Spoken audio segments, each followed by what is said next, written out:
Welcome viewers once again to this NPTEL course on educational leadership. Today we are going to discuss about professional ethics and values in teaching. So, let us discuss about what is professional ethics.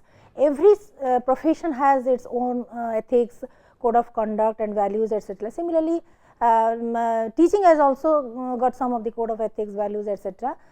So, professional ethics primarily it is like sometimes it is self imposed, sometimes it is made very much explicit in terms of in terms of code of conduct documented in our association, professional associations given by the government or professional associations. So, how to what extent we are abiding by these professional ethics code of conduct to transact our responsibilities and duties and to be very responsible professional committed to our professions, and we are supposed to or we are expected to deliver certain things, duties or responsibility in a certain ethical manner.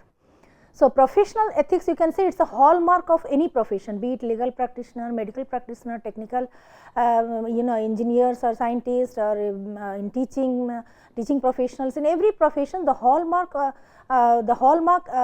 of that profession is the professional ethics. So, the hallmarks of any profession is the commitment of its members to the code of ethics. Being a doctor, being an engineer, being a scientist or being a army personnel or being a teacher, what I am supposed to do, how I am supposed to behave and how I am supposed to discharge my duties and responsibilities. So, this is the hallmark of my professional professionalism, my professional code of conduct and ethical standard, etc., to which I am committed. Being a professional, if I think myself as a professional, then I am committed to that code of conduct and ethics. So, which sets out professional values and responsibilities. So, automatically it explains our professional standards, values, authenticity, our commitment and our responsibilities towards the society. So, in order to establish our code of values and professional practice, we affirm our commitment to these values and set our aspirations. So, but even though it is documented, well documented in our professional guides or our workplace guide or official guidelines, but even then we need to reiterate it, we need to recite it, we need to relearn it again and again to just to just remind ourselves that yes, I am a professional, I am in this profession or that profession, and in which way I am supposed to behave, I am supposed to act, I am supposed to talk, I am supposed to deliver my duties and responsibilities. So, hence we can say summarize that professional ethics in teaching means a set of dignified principles put into practice by teachers. So, when we focus exclusively on teaching, so professional ethics means a set of values, a set of dignified principles, a code of conduct which every practitioner, every teacher should practice in his professional life. So, these are the valuable code of conducts that are exhibited and enforced by the teachers in relation to students, college and community.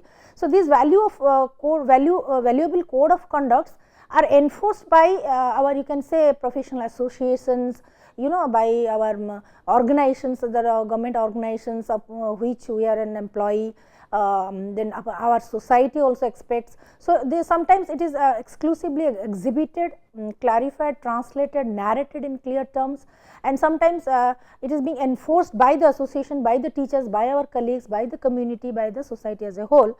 So, it in relation to the students, college, community and oneself to produce a profound effect on the strategy educations. So, here being a public servant and having our goal or philosophy of serving the society, serving the people, satisfying to all our stakeholders, definitely for the teachers the whole society, the whole community is a stakeholder. So, we are committed to deliver the good things, we are committed to uplift the quality of life, we are committed to improve the performance or enhance the level of understanding, learning of the students, and we are also committed to the society and community for sustainable impact of teaching learning process and the education system. So, in discharging our duties and responsibility, teachers should be guided by set of values.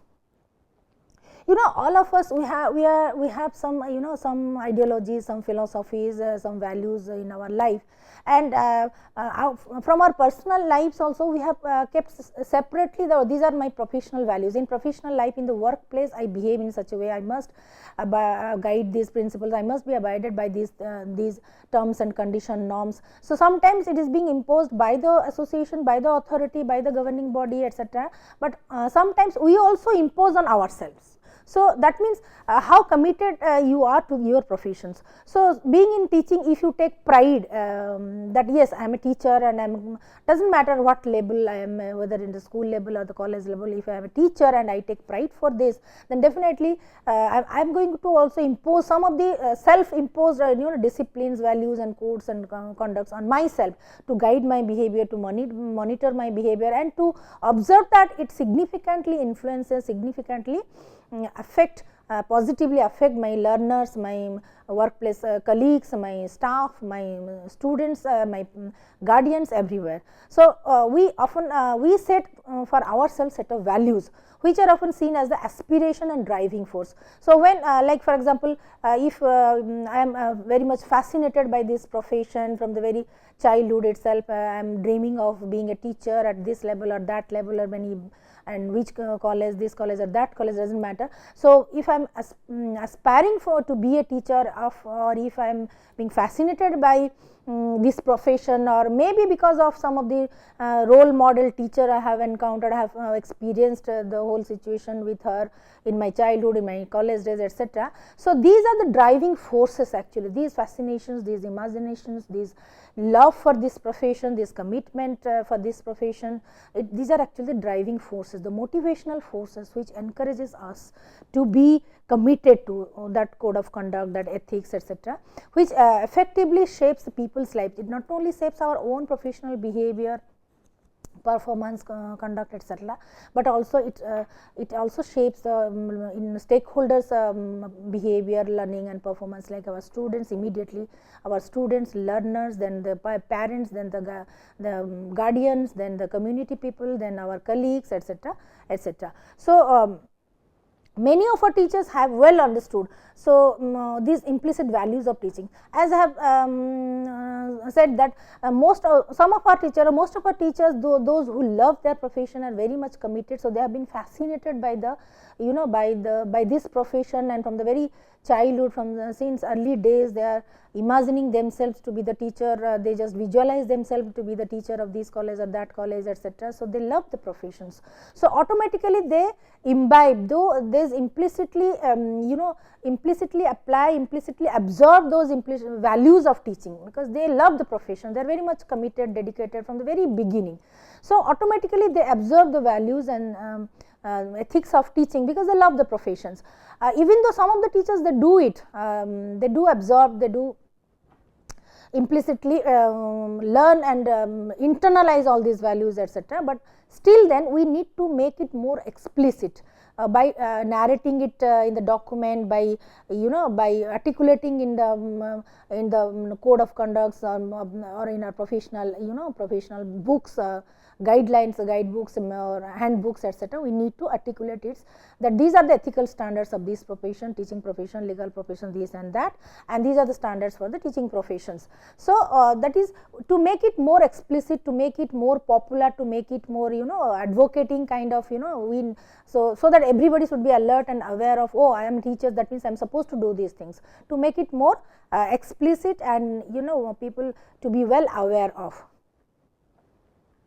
Now, similarly, according to some General Teaching Council, Northern Ireland Council of General Teaching, so they have set their core values of teaching, like in their handbook they have given that these are the core values like trust, mutual trust, trust between teacher and student, trust between the teacher and the authority, trust between the teacher and the community people, trust, similarly mutual respect between teacher student, mutual respect between teacher and his or her colleagues, mutual respect between the teacher and the parents, guardians. So integrity, the teacher himself should show the integrity in his behavior, that means whatever he is saying is talking to others, he is advising, suggesting others, and he is also practicing the same thing.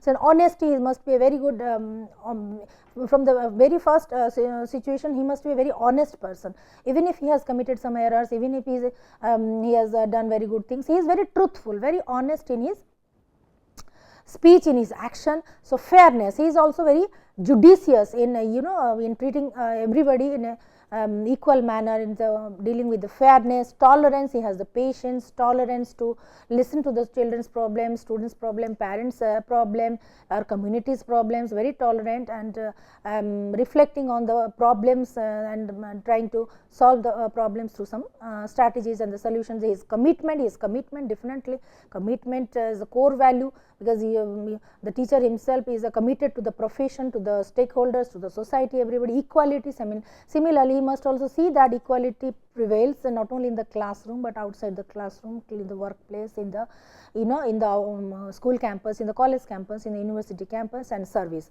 He must have a service orientation. First of all, it is it's a kind of attitude, it's a kind of orientation, like we have to inbuilt in ourselves, like yes, I am here to serve others. Okay. So, all the stakeholders are my you can say, we do not say like customers, but they are my they are my they are my guests, or they that means I am supposed to supposed to serve them. So, it is a service orientation we have to imbibe ourselves, like service orientation, we are here to serve others. And definitely if we follow these core values and adopt these core values in the value system and be committed to our professional practice. So, definitely it gives us an immense satisfaction. So, the teacher's job satisfaction primarily comes from these things. Similarly, according to Australian Education Training Development, Canberra, the teacher's code of professional practice needs to be based on 5 principles. So, they have also explicitly narrated the 5 principles, like 5 principles like service to the public. So, the teachers professional practice and code of conduct is that they are there to serve the people, serve the public. Then responsiveness to the government and the needs of the public. So, they have to respond immediately what the authority, what the government asks them to do so, and also if the public or the community people, they have any specific need, requirement at the moment. So, the teachers, they have to cater to their needs accountably. Yes, we are accountable to the society, the teachers are accountable to the society, because it's a huge investment, and it's a public investment for the public interest. So, it's a huge investment of human resources, financial resources for the society, for the people. So, it's a public investments, and being the public servant, being a teacher, and we are accountable to not only to the government, the authority, the employer who gives us the salary, etc., but also to our stakeholders, like immediate stakeholder, our teachers, our students, our colleagues, parents, the whole community. So, we are accountable to every action and behavior and values and ethics and standards we are exhibiting.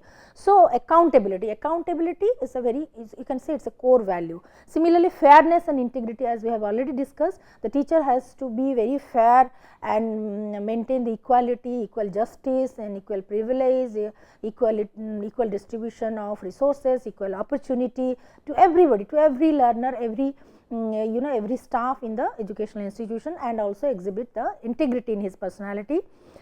So, and efficiency and effectiveness, if these efficiency and effectiveness is the core components of every organization. So, be it organization industry, be it service industry, be it the manufacturing industry, be it educational institution, whatever may be the organizations. So, efficiency and effectiveness are these 2 core values, or core, you can say, core components of it. So, we cannot neglect, we cannot ignore one component. Efficiency is that by how to improve the competency, the capabilities of our teachers, of our learners, our staff, our colleagues, etc., and at the same time we have to ensure the effectiveness. Whatever we are investing, whatever we are doing, whatever resources we are mobilizing, it must have a positive impact, positive effect. And that effectiveness is not the time bound or for the short span, it has to be sustainable, it has to be sustainable. So, the code of professional practice should be again should be updated from time to time. Now, why do we need to update it? Because when we compare the, suppose for example, when we compare the traditional learning situation and the today's 21st century learning situation, that the drastic change, a cell and heaven difference. Earlier it was a teacher centric, now it is a student centric. Then teacher's role was limited in the past days, but now it has become multifarious, and teacher is engaged in multitasking. So, and again yesteryears it was the learning resources are very limited, now it is open source of learning. Then the ICT is a big platform for learning. So many changes, societal changes have already taken place. So in that context we have to update ourselves, not only update our knowledge and domain knowledge and practices, etc. We need to update our code of conduct, ethics, values and professional practices also, because the society demands it. How to deal with the online learners, how to deal with the offline learners, how to deal with the distance learner, how to deal with the formal education learners, how to deal with the school education school level learners. So we have to update our own professional practices and code of conduct from time to time as per the requirement of the society, because teachers are the change catalyst, teachers are the change agents of the society.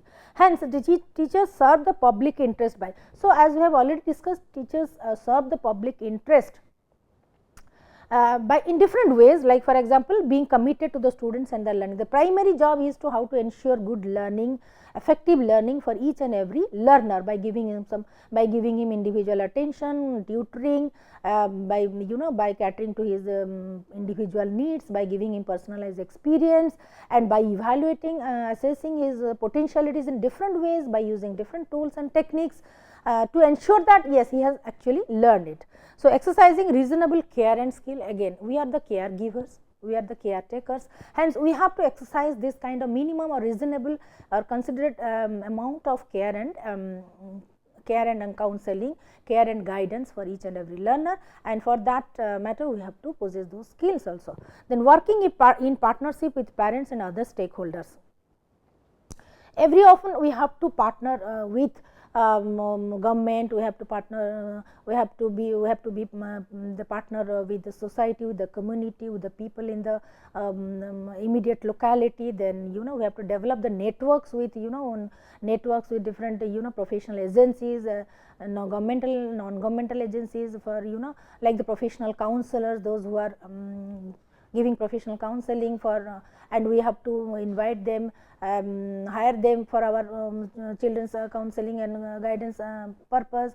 Then we have to regarding different community services, different technical knowledge, we have to invite the guests, experts, industry experts, then academic professionals. So working in partnership with the parents and other stakeholders, you can say all these kind of those who are the different professionals in the society, they are also our stakeholders. So both the direct and the indirect stakeholders, both the parents, immediate people, locality people, community, etc.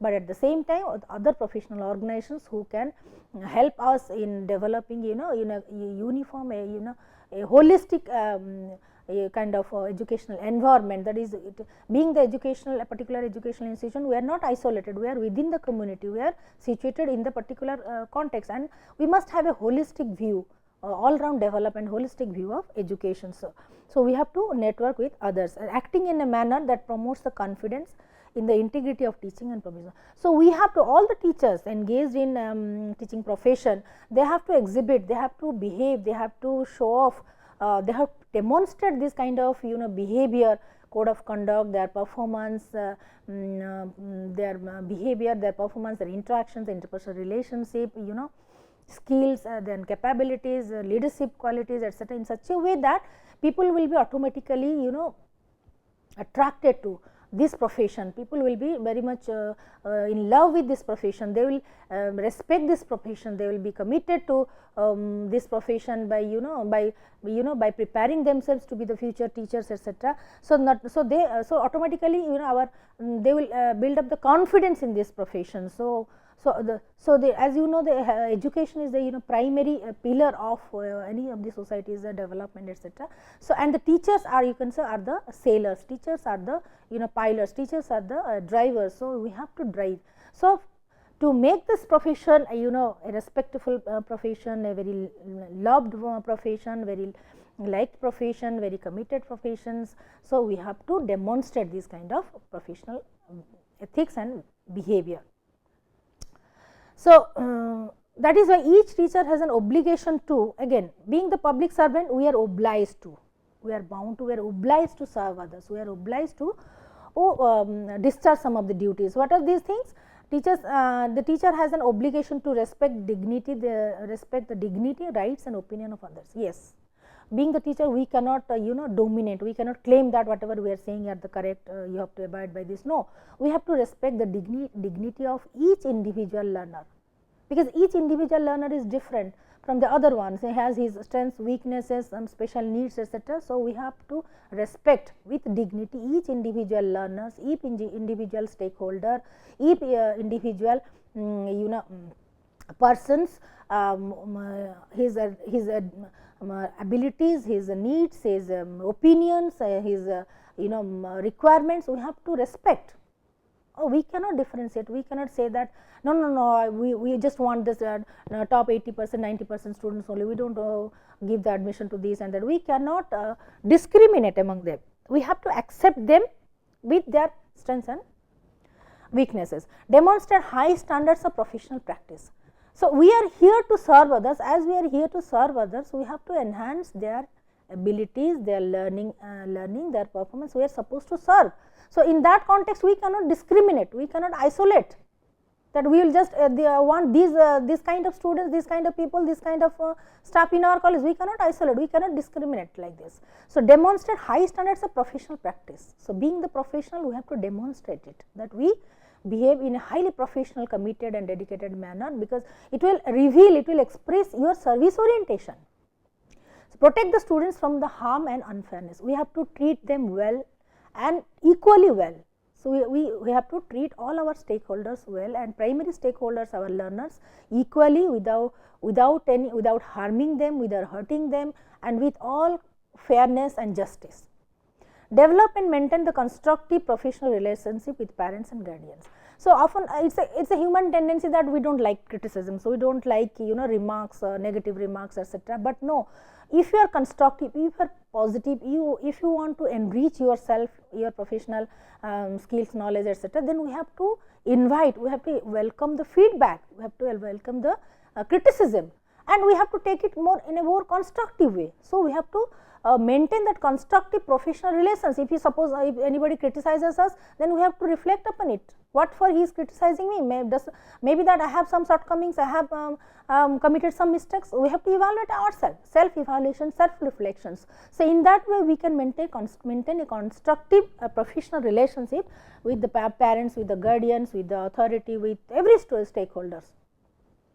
Exercise leadership in their role as the supervisor and the role models. So, even if you are a primary school teacher, even if you are a secondary level secondary school teacher or a college teacher, university teachers, when you supervise, when you monitor, when you mentor a group of students or the children, etc., so then you act as a role model to whom they will identify, they will imitate, they will observe. Because when suppose if you are a teacher, then you are almost partially you are a public figure in that locality, in that educational situation, and in the work sphere here when you are where you are situated. So, in that context, every moment you are being observed, you are being evaluated, you are being speculated. So, being a partially public figure, then you must exhibit, demonstrate that kind of behavior, so that people will accept you, your learners, your students, your parents, guardians, they will accept you. Oh, he is the best teacher, he is a good teacher, he is a nice teacher, he is a real teacher, dedicated teacher. So, they will identify you as a role model. Okay. And discourage any form of discrimination or harassment in the workplace. So, in any form, in any way, any kind of discrimination, any kind of harassment, any kind of injustice, you just you discourage. You discourage means not only that you remain silent, ignore it, but no, you take action against it. You just be active in eliminating these eliminating these things, bad things from the work environment.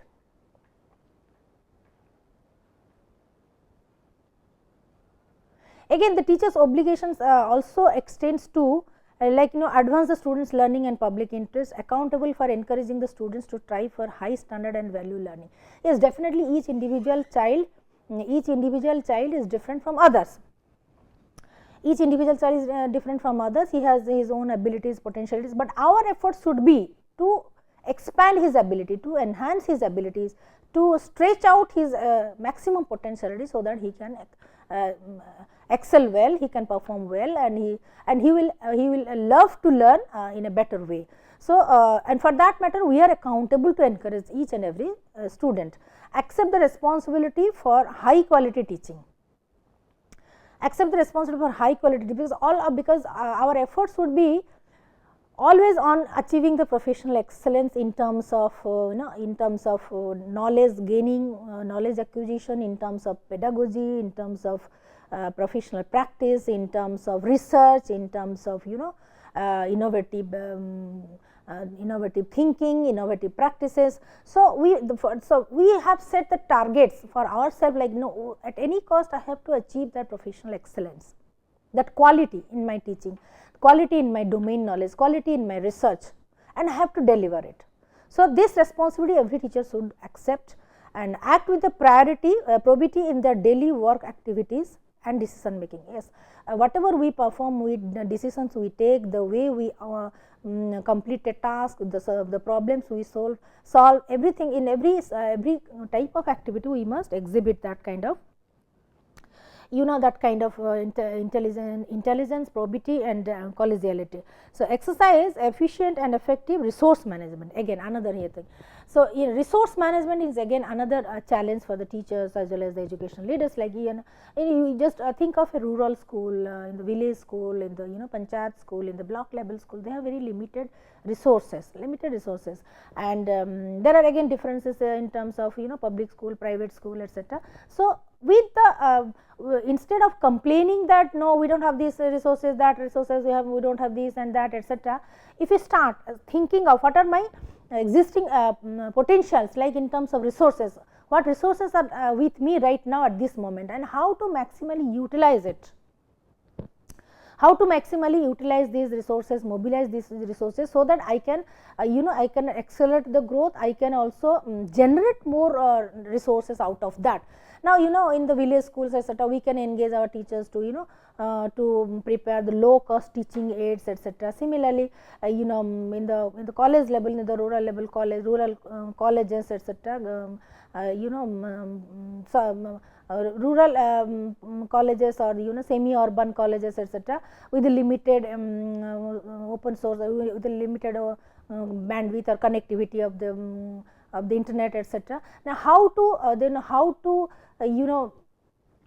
acquire, or how to acquire the things and share it among our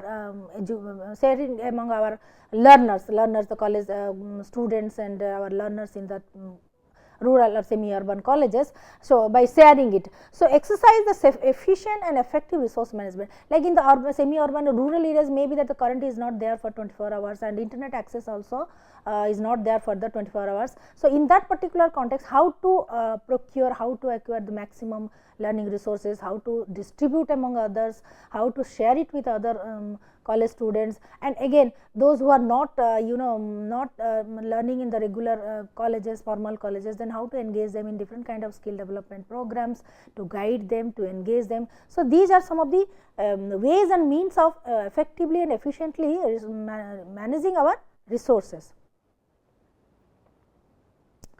Then acting professionally and honestly at all times. Every now and then our conscience should say us that no, I am a professional and I should behave in this way. So, our moral moral you can say moral guide, moral conscience, that means you can say it always it should guide us, that it also it should remind us that yes, I am a professional and I am supposed to behave in this way. So, it is a kind of moral, you can say watchman, you can say it is watchman, it always keeps on reminding us that no, I should not behave in that way. Being a professional, I am a committed public servant, I should behave in this way and that way, etc.